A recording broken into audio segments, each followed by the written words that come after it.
শুধুমাত্র দিনের বেলা বেঁচে থাকা পেঁপে ভাজি দিয়ে আমি খুব সুন্দর করে একটা নাস্তা বানালাম। আজকে বাসায় কিছুই ছিল না, তাই ভাবলাম কী দিয়ে নাস্তা করা যায়। সো পেঁপে ভাজি ছিল, সেখানে আমি একটা ডিম এড করছি, তারপরে একটা হচ্ছে সবজির জন্য ম্যাগি মশলা অ্যাড করে আমি ওটাকে একটা পোর বানাইছি। তারপর আমার কাছে ছিল মটরশুঁটি, যেগুলো নষ্ট হয়ে যাইতেছিলো, আমি ওগুলো আগের দিন ভিজায় রাখছি, পরে ভাপ দিয়ে ফ্রিজে রাখছিলাম। ওগুলো আমি ব্লেন্ডার করছি। সব কিছু আপনি আরেকটু পরেই দেখতে পারবেন আপনারা। সব কিছু আমি ব্লেন্ডার করছি, দেন ওইখানে আটা মিক্স করছি, চিনি মিক্স করছি, লবণ দিছি, একটু কর্নফ্লাওয়ার দিছি, দেন ওইটাকে দিয়ে একটা ডো বানাইছি। ডোটা খুব সুন্দর করে মাখাইছি, দেন ওইখান থেকে আমি 4-5টা গোল গোল করে রেডি করছি ডো। ওই ডোটা রেডি করার পর সেটাকে আমি বেলে আবার 4 ভাগ করছি। 4 ভাগ করে ওইখানে প্রত্যেকটার মধ্যে একটু একটু করে পোর দিছি, দেন ডোবা তেলে ভাজলাম।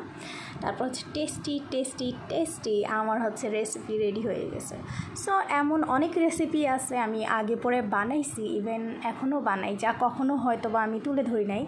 যেমন আপনার যে তরকারিগুলো ওয়েস্ট হয়ে যায় বা সবজি ওয়েস্ট হয়ে যাওয়ার পথে সেগুলো খাইতে চাইতেছেন না, কিন্তু ফেলে দিবেন নাকি কী করবেন, তো আমি আবার কী করি, এগুলো দিয়ে আমার মাথায় দারুণ বুদ্ধি আসে। আমি সেগুলো না ফেলে দিয়ে ওগুলো দিয়েই আমি ভিন্ন রকমের রেসিপি তৈরি করি। আর তার